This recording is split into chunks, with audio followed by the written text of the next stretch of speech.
Hello students, आज हम पढ़ेंगे कक्षा 10 का पाठ 6। आज का हमारा टॉपिक है सर्वोच्च न्यायालय का क्षेत्राधिकार, शक्तियाँ या कार्य। सर्वोच्च न्यायालय हमारे देश का सबसे बड़ा न्यायालय है। इसके निर्णय सभी जगह मान्य होते हैं। इसके निर्णयों के विरुद्ध और कहीं भी अपील नहीं की जा सकती। इसे संविधान द्वारा व्यापक क्षेत्राधिकार प्रदान किया गया है। पहला है प्रारंभिक क्षेत्राधिकार। सर्वोच्च न्यायालय के प्रारंभिक क्षेत्राधिकार को दो वर्गों में रखा जा सकता है। पहला प्रारंभिक एकमेव क्षेत्राधिकार, दूसरा प्रारंभिक समवर्ती क्षेत्राधिकार। पहला है प्रारंभिक एकमेव क्षेत्राधिकार। प्रारंभिक एकमेव क्षेत्राधिकार में ऐसे विवाद आते हैं जिनकी सुनवाई केवल और केवल भारत के सर्वोच्च न्यायालय द्वारा ही की जा सकती है।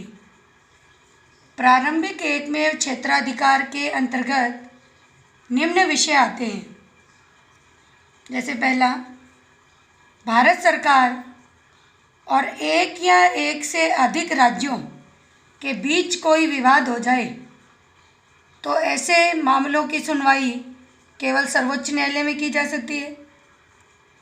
भारत सरकार या संघ का कोई राज्य या राज्यों और एक या एक से अधिक राज्यों के बीच में कोई विवाद उत्पन्न हो जाए तो इन विवादों की सुनवाई भी सर्वोच्च न्यायालय में ही की जा सकती है।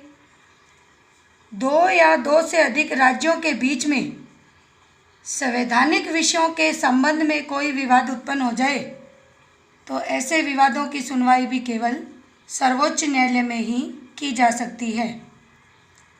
दूसरा है प्रारंभिक समवर्ती क्षेत्राधिकार।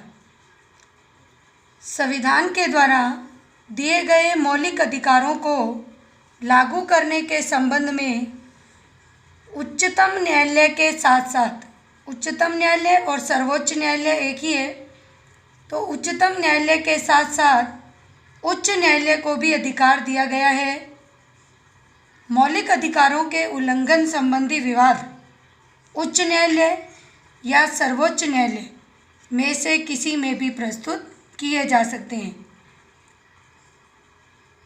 तीसरा है अपीलीय क्षेत्राधिकार। यह भारत का अंतिम अपीलीय न्यायालय है। इस न्यायालय के निर्णय सभी को मानने पड़ते हैं। इस न्यायालय के निर्णय के विरुद्ध और कहीं भी अपील नहीं की जा सकती। इसे सभी राज्यों के उच्च न्यायालयों के विरुद्ध अपील सुनने का अधिकार है। इसे 4 भागों में बांटा जा सकता है। पहला, संवैधानिक मामले।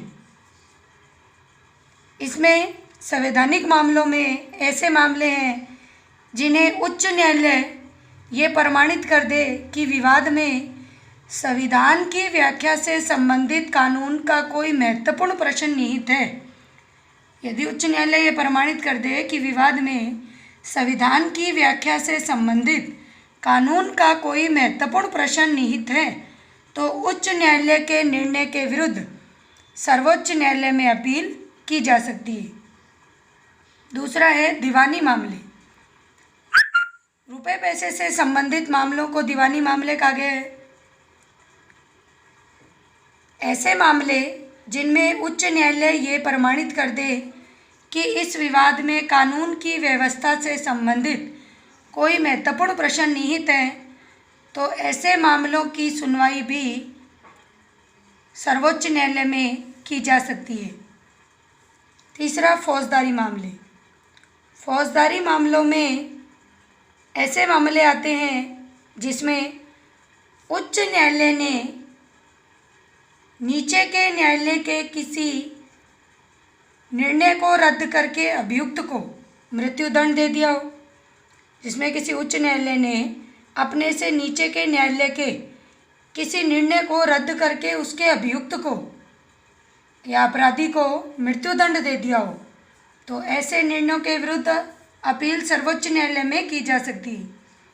दूसरा, यदि उच्च न्यायालय ने नीचे के न्यायालय में चल रहे किसी विवाद को अपने यहाँ लेकर अभियुक्त को मृत्युदंड दे दिया हो तो ऐसे निर्णयों के विरुद्ध अपील भी सर्वोच्च न्यायालय में की जा सकती है। यदि उच्च न्यायालय ये प्रमाणित कर दे कि मामला सर्वोच्च न्यायालय में अपील के योग्य है तो ऐसे मामलों की अपील भी सर्वोच्च न्यायालय में की जा सकती है। चौथा है विशिष्ट मामले। सैनिक न्यायालय को छोड़कर भारत के अन्य किसी न्यायालय के निर्णय के विरुद्ध सर्वोच्च न्यायालय में अपील की जा सकती है। तीसरा है अपील के लिए विशेष आज्ञा देने का अधिकार।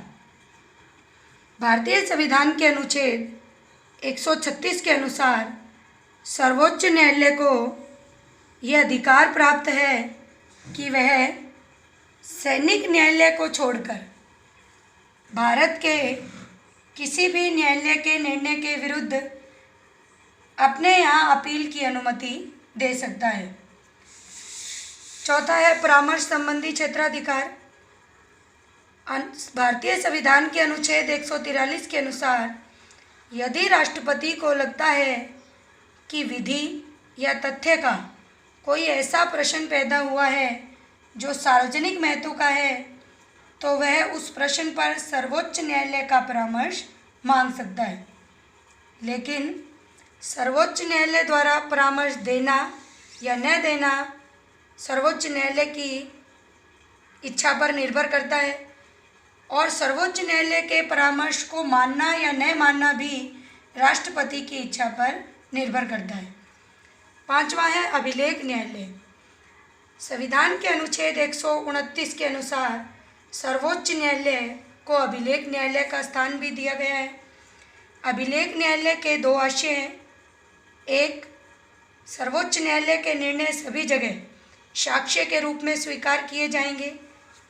इनके निर्णयों के लिए कहीं किसी प्रमाण को नहीं मांगा जाएगा।